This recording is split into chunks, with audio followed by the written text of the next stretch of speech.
இனிமே நம்ம ஆபீஸ்ல தான் வேலை பார்க்க போறான். நீங்க உடனே மனோக்கு ஒரு போஸ்ட் ரெடி பண்ணி அவனை அப்பாயிண்ட் பண்ணணும்.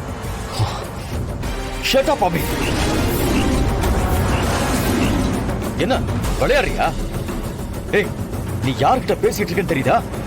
இப்ப முதல்ல அவனை கூட்டிட்டு இங்க இருந்து கிளம்பு. எப்ப நான் சொல்றதை கேட்காம கல்யாணம் பண்ணிட்டு வந்தியோ அந்த நிமிஷமே உனக்கும் எனக்கும் இருந்த அண்ணன் தங்கச்சி உறவு முறிஞ்சு போச்சு. இனிமே என்கிட்ட சொந்தம் கொண்டாடிட்டு வராத.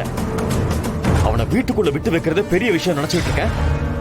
என்ன தைரியம் இருந்திருந்தா அவனை ஆபீஸ்க்கே கூட்டிட்டு வந்திருப்ப. ஏய், இங்க இருந்து கிளம்புங்க. இது என்னோட ஆபீஸ், என்னோட கம்பெனி. கண்ட ராஸ்கலுக்கெல்லாம் என் கம்பெனில வேலை போட்டு கொடுக்கறதுக்கு இங்க நான் ஒன்னும் கொத்தவால் சாவடி பிசினஸ் பண்ணல. அண்ணா, நானும் இந்த குடும்பத்துல ஒருத்தி. உங்களுக்கு இந்த கம்பெனில எவ்வளவு உரிமை இருக்கோ அதே உரிமை எனக்கும் இருக்கு. மனோ என்னோட புருஷன். அதனால அவருக்கு இடம் கொடுக்க மாட்டேன்னு சொல்றதுக்கு உனக்கு எந்த ரைட்ஸும் இல்லை. ஏய், மனோ இங்கதான் இருப்பான், இதே ஆபீஸ்ல தான் வேலை செய்வான். அபி, நீ என்ன பண்றன்னு தெரிஞ்சுதான் பண்ணிட்டு இருக்கியா? இப்ப எதுக்கு தேவையில்லாம அண்ணன் கிட்ட வந்து பிரச்சனை பண்ணிக்கிட்டு இருக்க? உனக்கு ஏதாவது வேணும்னா கொஞ்சம் டைம் எடுத்து பொறுமையா அண்ணன் கிட்ட பேசி வேணுங்கிறத வாங்கிக்கோ. ஆனா அதை விட்டுட்டு இந்த மாதிரி அடாவடி பண்றதெல்லாம் கொஞ்சம் கூட நல்லா இல்ல அபி.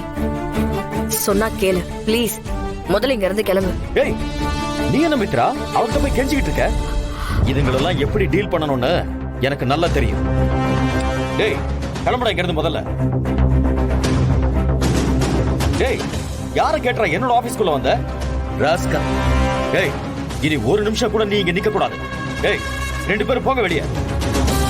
அவதான் உன்னை ஆபீஸ்க்கு வான்னு கூப்பிடுறானா? ஏய், உனக்கு எங்கடா போச்சு அறிவு? ஒரு பொண்ணு பின்னாடி வந்து வேலை கூடன்னு நிக்கிறிய, அசிங்கமா இல்ல உனக்கு? அண்ணே, மரியாதையா பேசுங்க. போனா போகுதுன்னு பார்த்தா மனோவை வாடா போடான்னு பேசுறீங்க.